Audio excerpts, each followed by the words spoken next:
चलिए आज हम शुरू करते हैं कक्षा 9वीं विज्ञान का अध्याय नंबर 5 जीवन की मौलिक इकाई का लेक्चर नंबर 9, जिसमें अपन आज पाठ अंतर्गत प्रश्नों को पढ़ेंगे समझेंगे। ठीक है ना। अब ये पाठ अंतर्गत प्रश्न क्या कहलाते हैं, जैसे आपको पता है, जैसे मान लीजिए अपन ये चैप्टर नंबर 5 है, तो उसमें जब पाठ अपन पढ़ते हैं तो बीच बीच में जो क्वेश्चन मिलते हैं अपन के लिए दिए रहते हैं ब्लू इंक से अधिकतर, तो उन्हीं क्वेश्चनों को अपन है ना पढ़ेंगे समझेंगे लिखेंगे। ठीक है ना। इसके बाद आगे अगले लेक्चर में यानी लेक्चर नंबर 10 में अपन अभ्यास के प्रश्नोत्तर को करेंगे, यानी जो पाठ के लास्ट में अभ्यास के प्रश्नोत्तर रहते हैं अपन उनको करेंगे। तो इस लेक्चर में पाठ के अंतर्गत प्रश्नोत्तर वाले करेंगे जो पाठ के बीच में आते हैं, और अगले लेक्चर में अपन करेंगे अभ्यास के क्वेश्चन आंसर। तो चलिए अपन आगे बढ़ते हैं।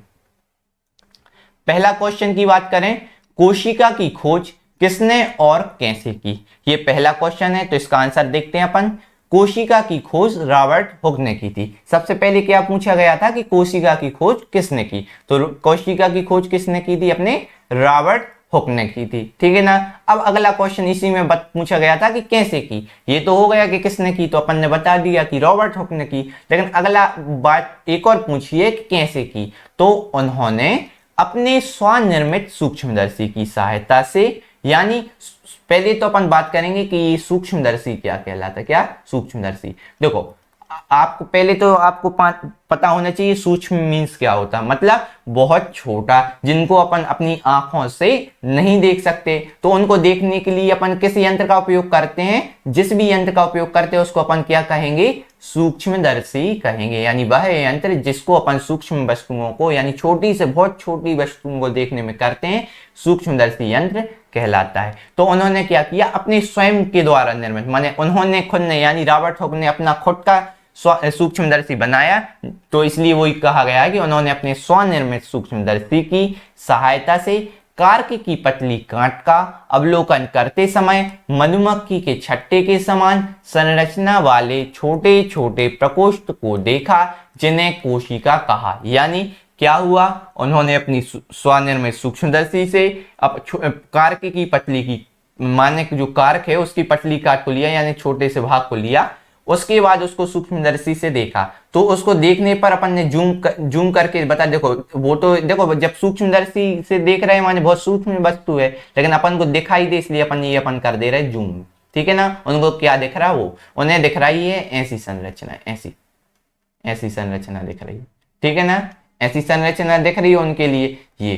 तो अब उन्होंने जो, जैसे किस प्रकार से मधुमक्खी के छत्ते, आपने मधुमक्खी का छत्ता देखा हो तो छोटे छोटे छिद्र रहते हैं जहां मधुमक्खियां रहती हैं, प्रकोष्ठ उनके कमरे रहते हैं, उसी प्रकार यहाँ भी उन्हें कमरे दिखाई दिए। उन्होंने उसकी तुलना किससे की, मधुमक्खी के छत्ते की। कैसे, इस प्रकार से अपन ने जूम किया ना, तो ये बड़े दिख रहे हैं, छोटे हैं अभी, लेकिन अपन ने जूम किया तो देखो बड़े दिख रहे हैं ना। तो ये प्रत्येक कमरे को प्रकोष्ठ का, और प्रकोष्ठी को क्या कहा उन्होंने, कोशिका कहा। क्या कहा, माने जो छोटे छोटे कमरे दिख रहे हैं, प्रकोष्ठ दिख रहे हैं, उन्हीं को क्या कह दिया, कोशिका कहा। तो इस प्रकार से उन्होंने खोज कर ली इसकी। ठीक है ना बच्चों। अगला क्वेश्चन क्या है, कोशिका को जीवन की संरचनात्मक एवं क्रियात्मक इकाई क्यों कहते हैं। ये दूसरा क्वेश्चन है, इसका आंसर देखते हैं अपन। प्रत्येक जीव की संरचना कोशिकाओं से होती है, यानी जो प्रत्येक जीव है वो किससे निर्मित हुए हैं, कोशिकाओं से बने हैं। उनकी संरचना भी किससे हुई है, कोशिका से। मतलब देखो जैसे अपन ने पहले अध्याय में पढ़ा था ना कि छोटे छोटे कणों से किसका निर्माण होता है, पदार्थ का निर्माण होता है, उसी प्रकार कोशिकाओं के मिलने से, माने कोशिकाओं के समूह से, माने कोशिकाओं आपस में मिल के किसका निर्माण होती है, सबसे लास्ट में शरीर का निर्माण करती हैं, शरीर का निर्माण करती है। इसलिए प्रत्येक जीव की संरचना कोशिकाओं से होती है। अपन इसको अभी पढ़ेंगे किस प्रकार से कैसा क्या होता है, जब तक अपन आगे देखते हैं। सबसे पहले देखो तो तथा प्रत्येक कोशिका में उपस्थित विभिन्न कोशिकांग, यहाँ विभिन्न कोशिकांग विभिन्न प्रकार के कार्यों को प्रतिपादित करते हैं, इसलिए कोशिका को जीवन की संरचनात्मक इकाई कहते हैं। अब आप कहेंगे ये कोशिकांग क्या है, ये माने विभिन्न प्रकार के कार्य कैसे करते हैं, तो आपने पुराने लेक्चर में समझा होगा कि अपनी एक कोशिका होती है, उसके अंदर कोशिका के विभिन्न अंग पाए जाते हैं, उन्हीं को अपन कहते हैं कोशिकांग। जैसे माइक्रोकॉन्ड्रिया पाया, लाइसोसोम पाया, राइसोसोम पाया, ऐसे कई चीज जो उसके अंदर कोशिकांग पाए जाते हैं वो उनके सभी के अपने अपने कार्य। अपने पिछले लेक्चरों में अपन ने सबके कार्य पढ़े थे, डिटेल से उन्हें पढ़ा था कि वो क्या कहलाती है, चित्र के माध्यम से भी समझा था। जैसे अपन ने लाइसोसोम, माइटोकॉन्ड्रिया, प्लेस्टेड, लवक वगैरह ये सब अपन ने पढ़े ना, क्यों वो क्या कहलाते हैं, उनके कार्य क्या है। तो वही बात कही गई है कि तथा प्रत्येक कोशिका में, यानी ये पूरी कोशिका है में उपस्थित विभिन्न कोशिकांग यानी माइक्रोकॉन्ड्रिया, लाइसोसोम, गोल्गी उपकरण, ये सब क्या करते हैं, अपने अपने विभिन्न कार्य को प्रतिपादित करते हैं। इसलिए कोशिका को जीवन की संरचनात्मक इकाई कहते हैं। अब देखो कैसे कोशिकांग को अपन डिटेल से अगर बात पढ़ना चाहें तो अपन देखो सबसे पहले क्या होता है कोशिकांग, माने कोशिका के जो अंग होते हैं कोशिकांग, यानी यहाँ कोशिका अंग, क्या कोशिका अंगक, कोशिका अंगक। देखो कोशिका अंगक माने कोशिका के अंदर जो अंग होते हैं उनको मिलकर किसका निर्माण होता है, अपनी कोशिका का निर्माण होता है। अब कोशिकाओं के समूह को बोलते हैं ऊतक। अब इसी अपन अध्याय माने इसी क्लास में यानी 9th क्लास में अध्याय नंबर 6 यानी इसके आगे आने वाले अध्याय के बारे में पढ़ेंगे जिसका नाम है ऊतक। तो जब कोशिकाओं के, जैसे कोशिका तो ये एक है माने एक कोशिका है, जब ये एक कोशिकाएं अनेक रूप माने कोशिकाओं का समूह बन जाता है, क्या क्या बन जाता है, कोशिकाओं का समूह। जैसे मान लो अभी एक व्यक्ति है, कैसा है एक व्यक्ति, लेकिन अगर यहाँ मान लो कितने व्यक्ति हो गए, मान लो 10 व्यक्ति या 50 व्यक्ति, मान लो ये इतने सारे व्यक्ति हो गए तो ये कोशिकाओं का समूह बन गया। ये पहले एक व्यक्ति है, अभी व्यक्तियों का क्या कहने लाने लगा, समूह। तो ऐसी कोशिकाओं के समूह को बोलते हैं ऊतक। क्या बोलते हैं, ऊतक। अब इनसे मिलके क्या बना, इनसे मिलकर क्या बना, शरीर के अंग। क्या बने, शारीरिक अंग। तो क्या बने, अंग बने। किसके, अपने शरीर के, माने मनुष्य शरीर के या किसी भी जीव के क्या बने, अंग बने। और अंगों से मिलके पूरे का किसका निर्माण हुआ, शरीर का निर्माण हुआ। अभी ये शरीर नहीं कहना, शरीर माने शरीर के अंग की बात करी। चलिए मिटा देते ना, तरह आपको थोड़ा सा कंफ्यूजन हो जाए।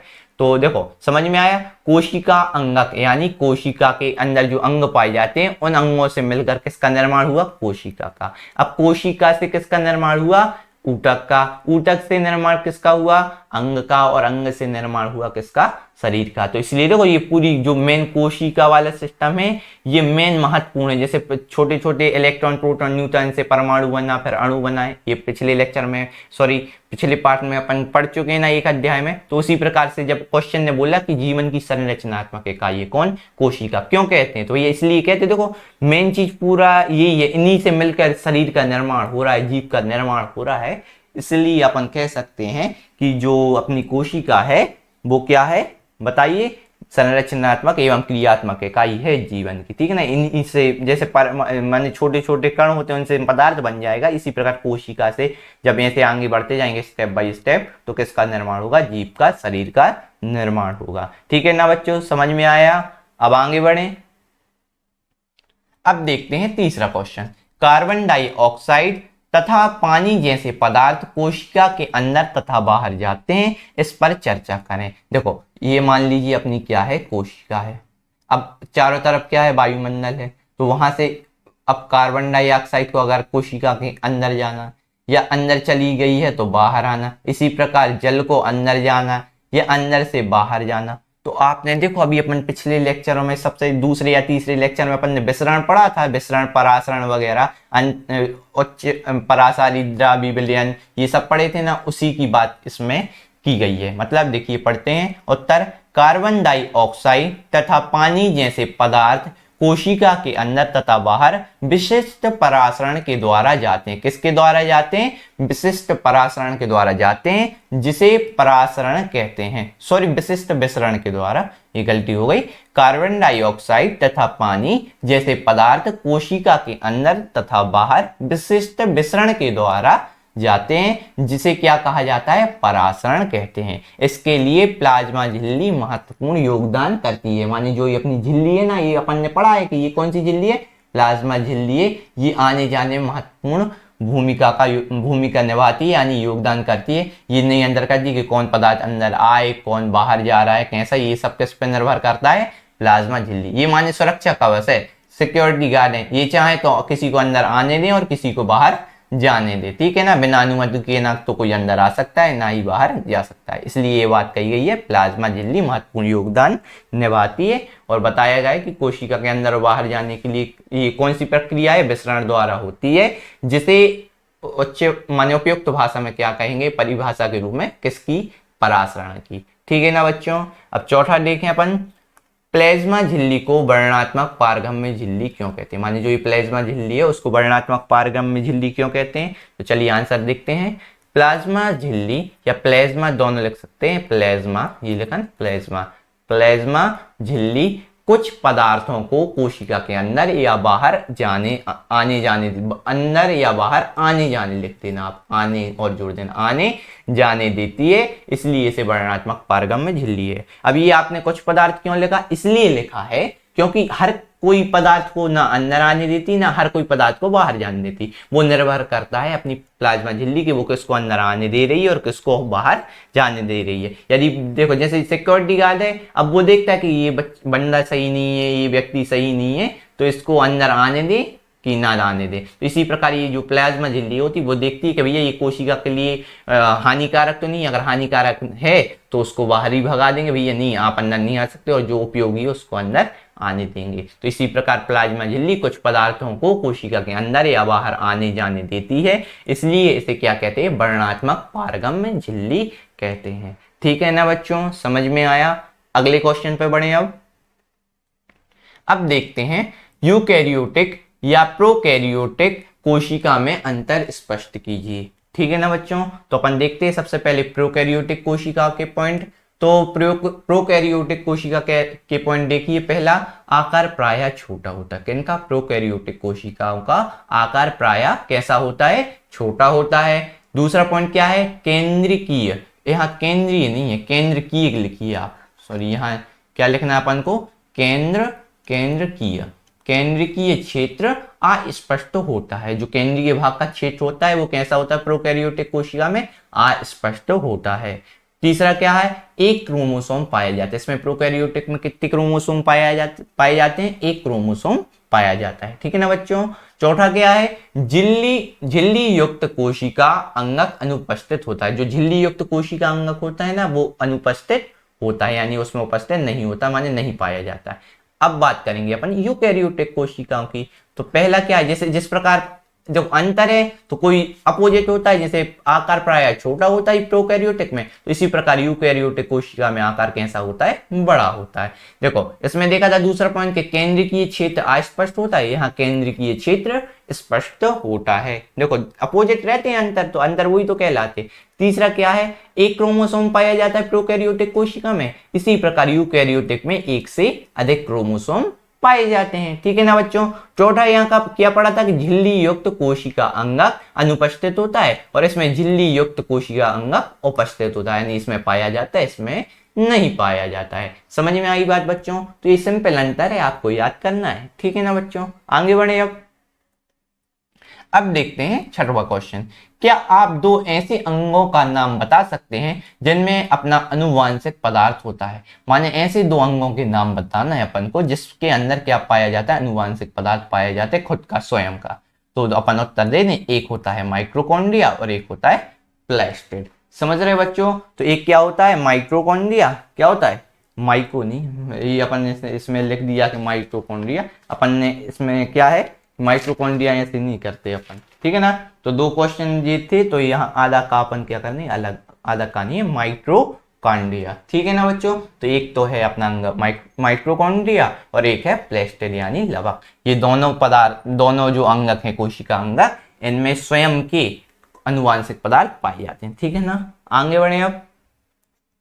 अब क्वेश्चन है सातवां, यदि किसी कोशिका का संगठन किसी भौतिक अथवा रासायनिक प्रभाव के कारण नष्ट हो जाता है तो क्या होगा। यानी इसका मतलब क्या है, जो कोशिका से निर्मित, देखो संगठन माने जैसे एक प्रकार से आप कह सकते हैं जैसे मकान है, अपना मकान की एक दीवार बनी तो ये ईंट पर ईंट रखी रहती है, देखो रखी रहती तब अपन दीवार का निर्माण होता है। मान लीजिए किसी ने ईंट की दीवार तोड़ दी, ईंट की माने ईंट को तोड़ दिया तो क्या होगा, पूरी दीवार ढह जाएगी, माने गिर जाएगी ना। इसी प्रकार किसी कोशिका से मिलकर कोई पदार्थ बना, मान ली कोशिका आपस में मिलकर बनी, ठीक है। अब कोई भी क्रिया द्वारा यानी भौतिक भी हो सकती है या रासायनिक प्रभाव के कारण नष्ट हो जाए, माने जो पूरी संरचना मिट जाए तो क्या होगा, तो वही बात है, किसी कोशिका का संगठन नष्ट होने से उसके द्वारा संपादित कार्य रुक जाएगा। स्वाभाविक है, जैसे मान लो ये दीवार खड़ी है तो इसका मतलब क्या है कि वहां से आने वाले बाहर से रक्षा करना अपन के लिए, वहां अंदर सेफ रखना। इसी प्रकार इसका ये कार्य, अब टूट जाएगी तो कौन सेफ रखेगा, दीवार तो गई। इसी प्रकार ये है कि जब कोशिका का जो संगठन है वो नष्ट हो जाएगा तो उससे जो कार्य हो रहा होगा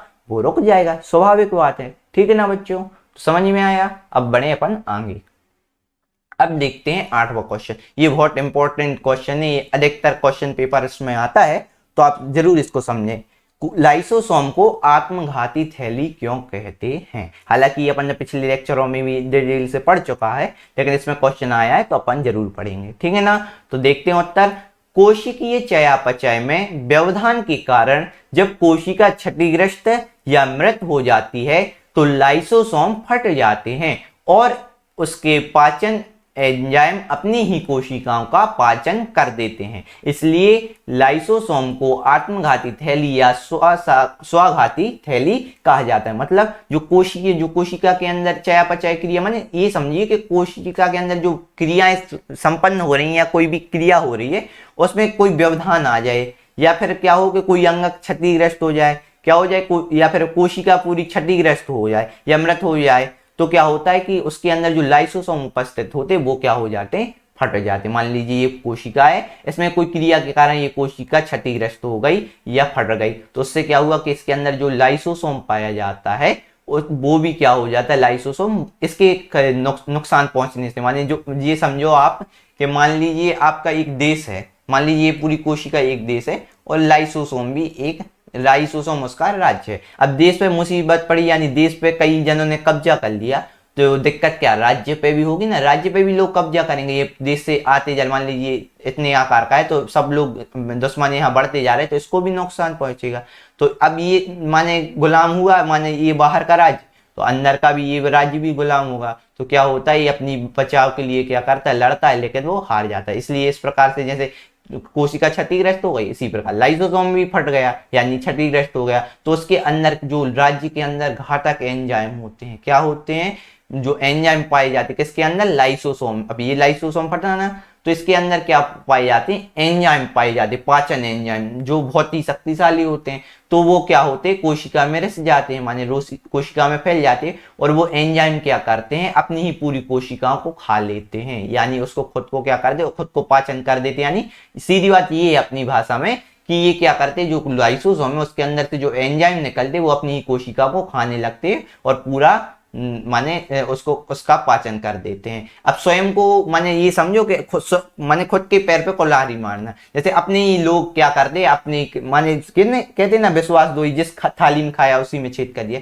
इसी प्रकार इनने क्या किया कि अंदर जो मान लीजिए ये कोशिका है, इसके अंदर के लाइसोसोम वो फटे, इसके अंदर से जो केमिकल माने एंजाइम निकले पाचन, उन एंजाइम ने क्या किया कि पूरी कोशिका को खा लिया। तो बस अब अपने ही अपन को मार रहे हैं, तो इसलिए इसको, या फिर ये कह सकते हैं कि अपने ही हाथों से अपन ने अपने आप को मार दिया, तो वही कहते हैं ना आत्महत्या करना, वही आत्मघाती थैली इसलिए कहते हैं क्योंकि उसी के अंदर की चीज उसी को क्या कर देती है, पूरे शरीर को क्या कर देती, खा लेती हैं। तो इसलिए इसको क्या कहते हैं, यानी कोशिकाओं अपने ही पूरी कोशिकाओं का पाचन कर लेती हैं ये एंजाइम, इसलिए लाइसोसोम को क्या कहते हैं, आत्मघाती थैली या सुसाइड वैग कहते हैं, या स्वाघाती थैली भी कहते हैं। आई बात बच्चों समझ में, क्योंकि ये बहुत इंपॉर्टेंट क्वेश्चन है, अधिकतर पेपर में आता है, तो आपको अच्छे से याद करना है, ठीक है ना बच्चों। अब अपन देखते हैं 9वां लास्ट क्वेश्चन।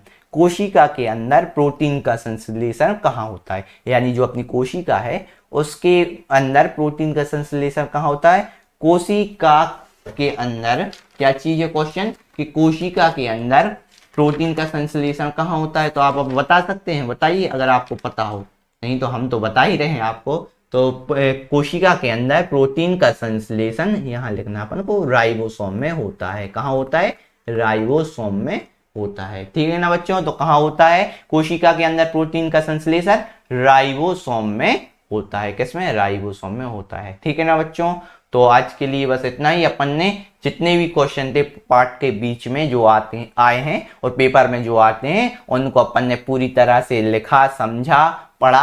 अब अपन अगले लेक्चर में, आने वाले लेक्चर में अपन अभ्यास के क्वेश्चन आंसर को करेंगे। तब तक के लिए आप अच्छे से ये नोट्स को प्रिपेयर कर लें, याद कर लें, समझ लें, जिससे अपने परीक्षा में अच्छे मार्क्स ला सके। ठीक है ना बच्चों, तो मिलते हैं अगले लेक्चर में, तब तक के लिए।